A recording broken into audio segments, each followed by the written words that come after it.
Recognizing Impairment in the Workplace. This 2-hour training satisfies the requirements by the Florida Board of Nursing for education in recognizing impairment in the workplace. There are clear laws and regulations regarding controlled substances and impaired nurses. When you work in long-term care, every day is a balancing act of following the rules and taking care of people. I have always been a believer that your main objective and motivation for any decision-making should be taking care of the patient first, sometimes despite the regulations. This is true for patients and staff. If you come from a place of compassion and empathy, then you should be doing okay. These are the learner objectives. But what I want you to take away from this session is an understanding of addiction in our patients and staff, and realizing the grip and struggle people are dealing with and how to be a resource for them to recover, while complying with all rules and regulations. At the end of this program, we have listed resources and guidelines that are available if you want to go deeper into any specific area. Examples of opioid-controlled substances. These are C2s. Dilaudid, methadone, Demerol, OxyContin and Percocet, fentanyl, and all types of morphine. These are drugs of choice that are highly addictive and should be a red flag. These are drugs that should make your antennas go up when you see the prescriptions. You should question them. They're also drugs that the DEA questions and monitors closely. Every pharmacy at the end of the working day sends a report to eForce in Florida that reports the dispensing of all of these drugs.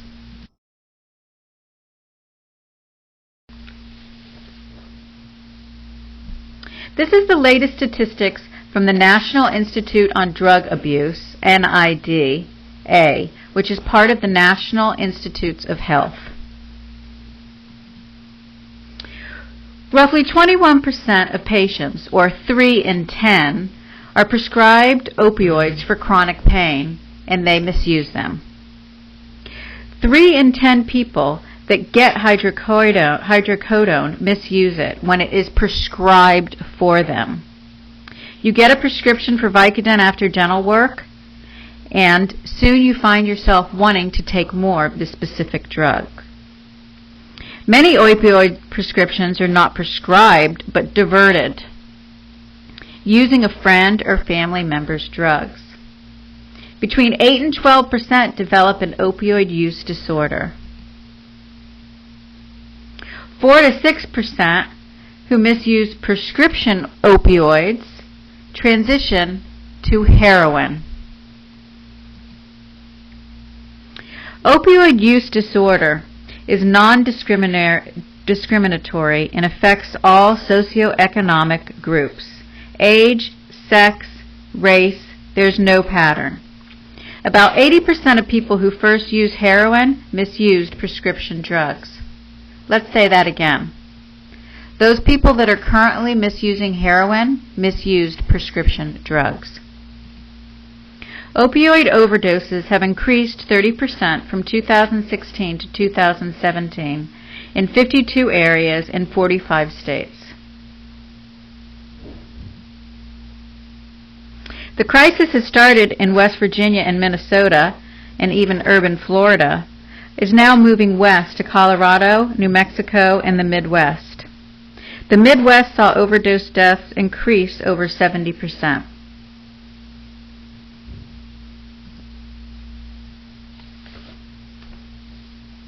Here are some grim statistics. 130 Americans die each day from overdosing on opioids. This is 2017 data, which is the latest available. In 2017, more than 47,000 Americans died from opioid overdose. Let's try to put this in perspective. 58,000 soldiers died during the Vietnam War, a 20-year period from 1955 to 1977. So it can be safe to say that the opioid crisis is worse than having a Vietnam War every single year.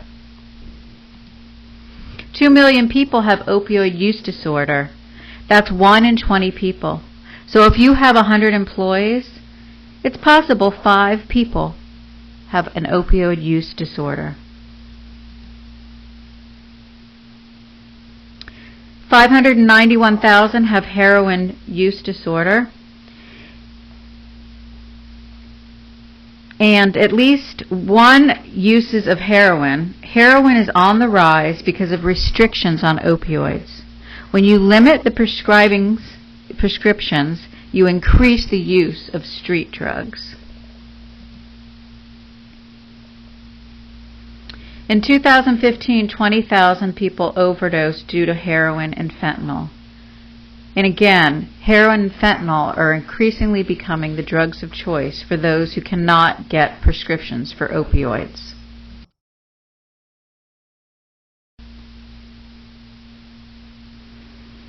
The peak of opioid prescriptions was 2012. Since then, you can see there's been a decline in how many prescriptions have been written.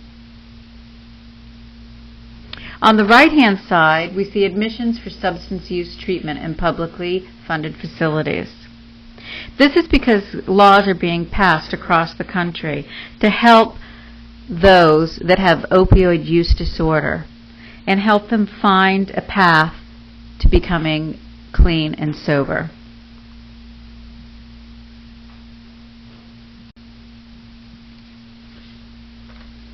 This is the overdose deaths that you can see that are increasing until 2017. It's a graph for what it's worth, and it's using the latest data. Heroin and fentanyl are synthetics and are increasing and more deadly, also due to the limits on prescription drugs. So what exactly is in heroin and fentanyl and opioids? Well, this is the history of opiates. It's as old as time. Since the earliest civilizations, societies have been faced with balancing the medicinal properties of opiates and then treating the euphoric effects that have induced its misuse and abuse.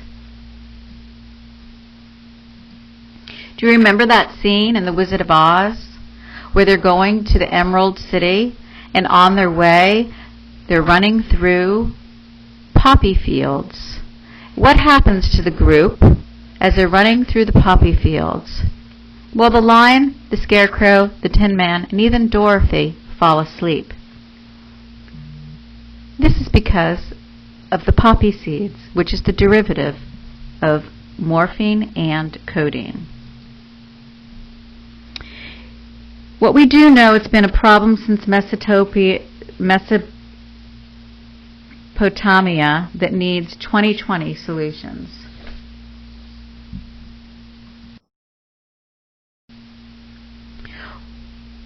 Why are opioids so addictive?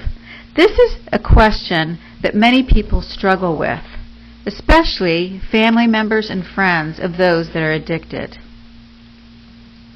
Opioids can make your brain and body believe that the drug is necessary for survival. It begins with a happy, mellow, no hangover effect taken by one pill, and it quickly turns into needing more medication to achieve well-being or to feel normal.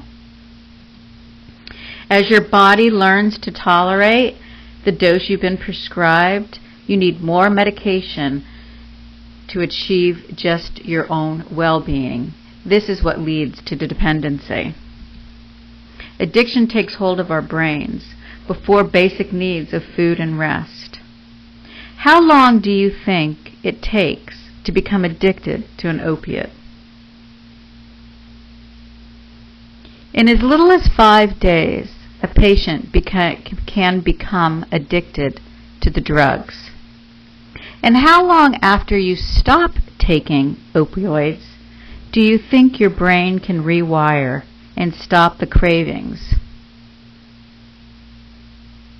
It takes at least 18 months for your brain to be rewired, and some say up to 5 years.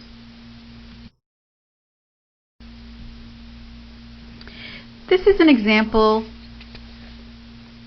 of how you diagnose opioid use disorder, OUD. It's a brain disease. Many people say, why can't they just quit? They don't understand why or how other people become addicted to drugs. They may mistakenly think that those who use drugs lack moral principles or willpower, and that they could stop using their drug use simply by choosing to. In reality, drug addiction is a complex disease, and quitting usually takes more than good intentions or a strong will. Drugs change the brain in ways that make quitting hard, even for those who want to. Fortunately, researchers know more now than ever about how drugs affect the brain and have found treatments that can help people recover from drug addictions and lead productive lives. Medication treatments can work best: methadone, Suboxone, or Vitrol. They block the euphoric effects of opioids and reduce the craving, but it is still a scheduled drug. This medication-assisted therapies should be taken for at least 18 months, and many patients find they have to take it forever. Also, it should include psychological services and group counseling. Many times, childhood trauma can be in a person's history, and that needs to be addressed. Let's look at some of these famous people who have died from opioid overdose. Van Gogh, Prince, Tom Petty, Mac Miller, Heath Ledger, Chris Farley, Kurt Cobain, River Phoenix, John Belushi. Here's a poll I'd like you to take.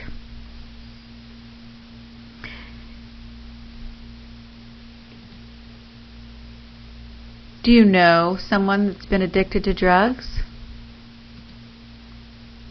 Do you know someone who has died from an overdose? Do you know someone who's had a DUI? Who has suspected a coworker of taking drugs? Who has had a patient that was seeking or withdrawing from opioid drugs? I am confident by the end of this survey, everybody would have their hands up after these 5 questions. Today's addicts cross every socioeconomic group. The grip of opioid drugs is non-discriminatory. My first patients with substance abuse disorder was about the year 2000. A high school friend's grandmother came to our facility after a fall. My friend called soon after her admission and told me her grandmother was desperate for her Xanax, a medication she had taken for years, and for some reason had not been included in the hospital discharge orders.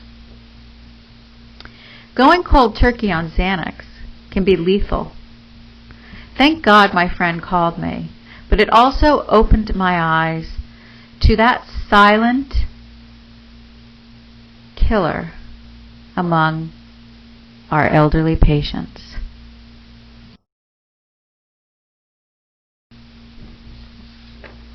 What is the definition of substance abuse? This is from the DSM manual, which is the Diagnostic and Statistical Manual. If 2 of the following have occurred in a 12-month period, the substance is taken in a larger amount or over a longer period than intended, and persistent desire or unsuccessful effort to cut down. Craving or strong desire or urge to use. Recurrent use resulting in failure to fulfill obligations at work, school, or home.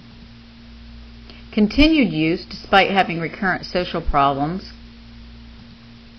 Important social, work, or recreational activities are given up. Recurrent use of the substance in situations in which it's physically hazardous, such as working or driving. Use of the substance continued despite physical or psychological problems. You want to quit, but you just can't. Tolerance, which is the need to increase the amount for the desired effect or diminished effect.